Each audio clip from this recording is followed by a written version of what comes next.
My name is Harry Ranger and I'm an IELTS speaking examiner. Today, I'd like to give you my top tips for how you can improve your IELTS speaking. Firstly, there are three main parts to the IELTS test. Part 1 is around 5 minutes, Part 2 takes around 4, and again, Part 3 is around 5. And today, I'm going to tell you what you need to do for each part. There are 4 main things that you are assessed on.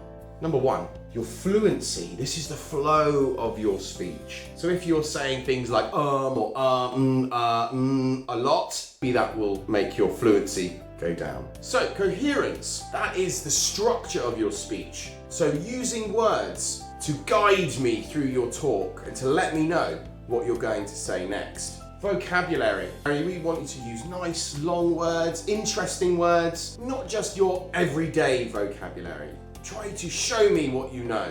For grammar, as well as saying everything correctly, we really want you to use advanced grammar structures, such as conditionals with if or passive. Finally, pronunciation. Pronunciation is about saying the words clearly, but also it's about using your voice to sound more dramatic, using your voice for dramatic effect. Let's talk about speaking part 1.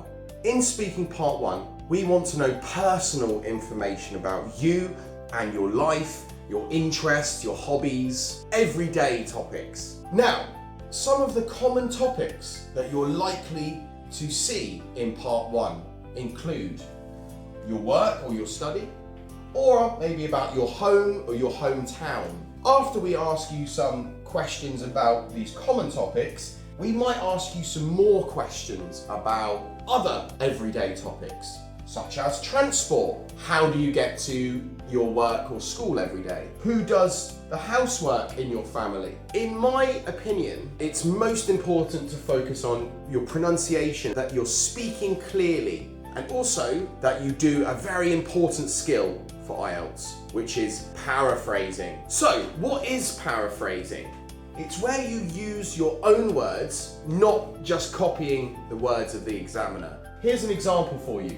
If the examiner said, "Where is your hometown?" a higher level candidate might say, "I come from Bristol." Even if you can change one word of the question, I will like that. Moving on to part 2. Part 2 in total should take around 4 minutes. You are given a topic. You don't know this topic before the exam, so you can't prepare for this topic. And for this topic, we give you just 1 minute of preparation time. You have to speak for 1 to 2 minutes. I would advise you to try to fill the 2 minutes of speaking. Here is an example of a part 2 topic. So they'll give you the main part here. So for this one, it's a traditional outfit from your country, such as a suit. The topic will include some advice on what you can talk about. I need to tell you something very important about this. Let's say you speak for only 1 minute, you don't know what to say. These pieces of information can help you to get back on track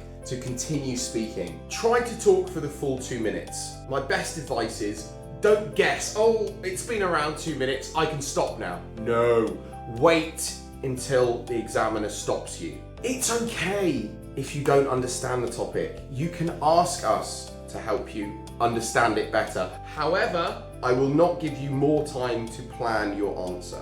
So be aware, you have 1 minute to plan.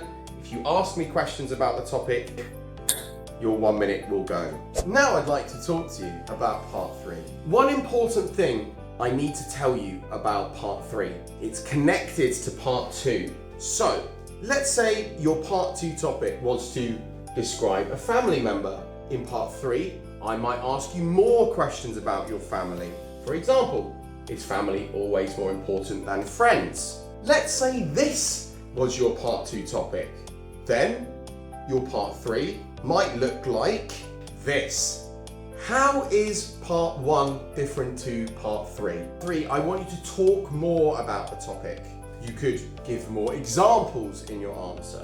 My best advice for getting in more information for part 3 is to think of the WH questions, such as why, when, where, how, what. So for example, what traditional clothes do you wear in your country? Why do you wear them? How are they different to modern fashion?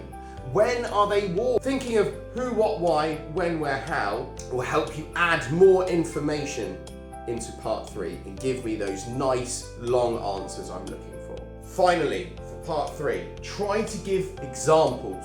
Try to develop your ideas. Remember, part 3 is not the same as part 1. You give your personal information, your interest, your hobbies in part 1. In part 3, I want your opinion about the world. Also, not just your opinion, but the opinion of people in your country, the opinion of the public, the general opinion people have. Thank you so much for watching my video today. If you want to watch more IELTS videos, you can see them here. If you want to see full lessons, you can see them here. If you want more IELTS tips, don't forget to like and subscribe. And I wish you the best of luck in your IELTS journey.